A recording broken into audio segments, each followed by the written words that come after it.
If you are 18, I guarantee that these 5 money rules will save you so many years of future stress, especially if your goal is to build wealth now. Most people don't even learn this stuff until they're in their late 20s or early 30s. My name is Marshall, I'm 19, studying to be a financial advisor, and honestly, school teaches you almost nothing about how to make money. These 5 rules I'm about to give you will give you that foundation. Let's get into it. You may not realize it yet, but you have something that is so valuable that someone older than you wishes they had so badly, and that is time.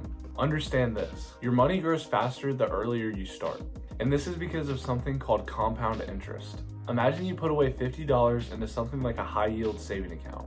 It doesn't feel like a lot of money at the time, but starting at such a young age gives it decades to grow. Someone that is 30 years old would have to put in so much more money just to be able to get the same amount that you would in the future. Doing the math, if you put in $100 every month starting at 18 years old, by the time you retire, you will have almost $300,000.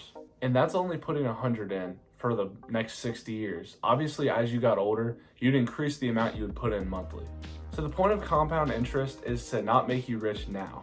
The point is, you need to start early, even if it's a small amount.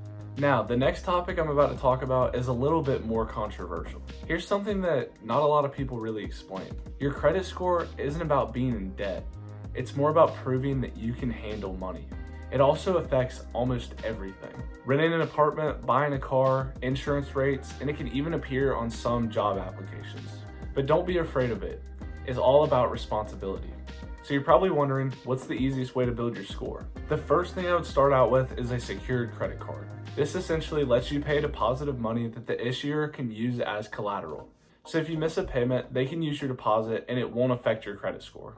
You need to use this card for smaller things like groceries or gas. The main thing that I can stress is although you paid the deposit, make sure to pay it off in full every month.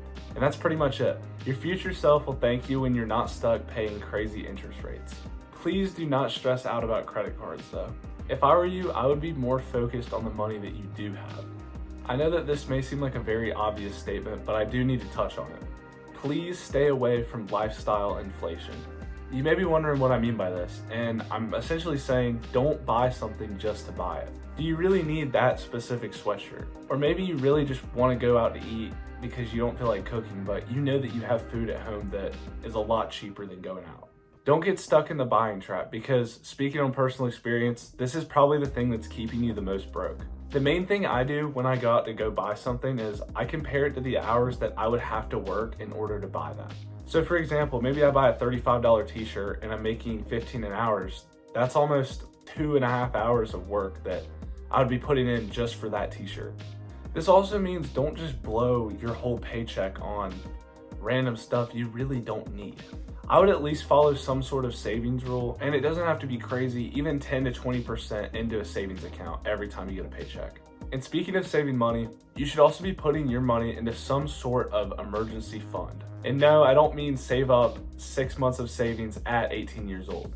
What I mean is saving your money from somewhere between $500 to $1,000 and just letting it sit. Don't touch that account. Only touch this money as your last resort. This can save you so much stress if something financially bad happens to you. Maybe you have to purchase something at that moment and you can't come up with the cash. You have your emergency fund. Or let's say you do get a credit card and you miss a payment or you're about to miss a payment, you can use that money in your emergency fund. The fund isn't about being paranoid. It's more about having a game plan so if your future self comes upon any problems, you always have money to help you bail out. Finally, as most of us know, investing is such a powerful tool, and you need to understand it's not just for rich people. Many teenagers and even people in their early 20s hear about investing and think that they can't get into it because they don't have enough money. However, this might be the worst way to look at investing. You invest your money to make more money, not because you already have a bunch of money. You can invest in so many different types of things nowadays, but in my opinion, the best way to start is just with the stock market. And I don't mean day trade or gamble on stocks that'll crash really fast or have really high returns but really high risk. I mainly mean focus on index funds.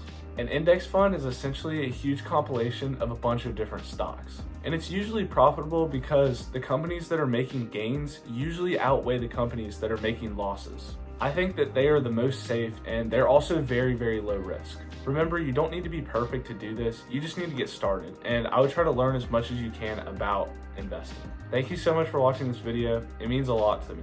If you liked the video, please consider giving it a like. I'm planning on making more videos about this type of topic, so be on the lookout for more. I hope you have a great day, and I'll see you in the next one.